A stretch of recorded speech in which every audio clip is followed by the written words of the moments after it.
Jason Boyle. You guys all know who I am. And so, 5-minute time. yes, of course. Thank you, Mr. Bowman.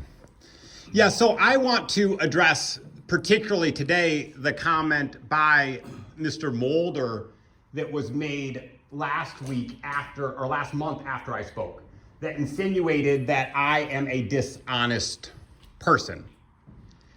And we got to note that that was done using the evidence that the Seneca police investigated by police were found no wrongdoing. The police investigated the police and found they did nothing wrong. This is a common trend in America. We have an accountability issue with police in general in America.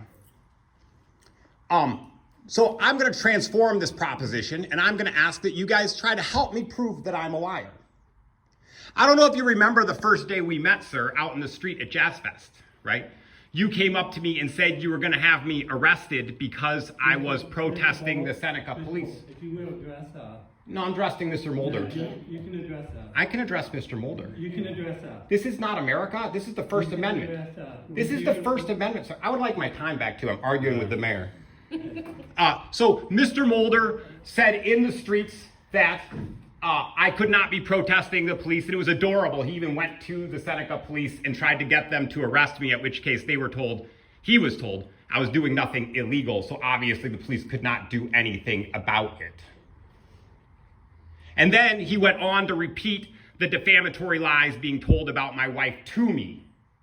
Amazing. So let's go over what actually happened. I'm going to give a list of facts. If you guys think I'm a liar, the easiest way to prove it is actually to point out one lie, not to just say, hey, he's a liar. I have listed a lot of facts related to the breaking and entering of Queen Dorothy's factory in Seneca. I have listed a lot of facts. No one has objected to any of them. Some of those facts is that her factory was broken into and that Clements Electrical admitted to breaking into her factory. They admitted to it. And the Seneca police have that report. And they retrieved pictures of the stolen items. And the Seneca police have not demanded that those stolen items be returned. Her warehouse was broken into, her customer list was stolen, and they called her customers. They didn't know who they were messing with. And Dorothy doesn't lie, and I don't lie. So point out one lie I've told would be much more helpful than to blanket call me a liar. There's going to be another ground-shaking story coming out in Seneca in the coming weeks.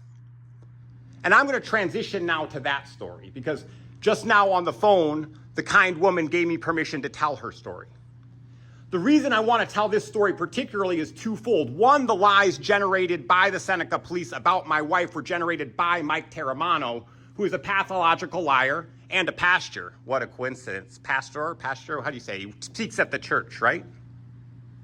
Well, Mike Terramano did an investigation into a woman, and she's such a brave woman. You know what she did? She recorded her own interrogation secretly. The interrogation goes for 45 minutes. I've listened to that recording multiple times. The woman answers every single question Mike Terramano asks and ends the interview asking if he had any more questions. Mike Terramano would later take the stand at her probable cause hearing and list 3 pieces of evidence in the probable cause hearing. All those pieces of evidence were never produced in discovery, which is completely illegal, as Mr. Bowman would know. He's a lawyer. That's completely illegal. But beyond that, the Seneca police has never produced those 3 pieces of evidence. It's been years.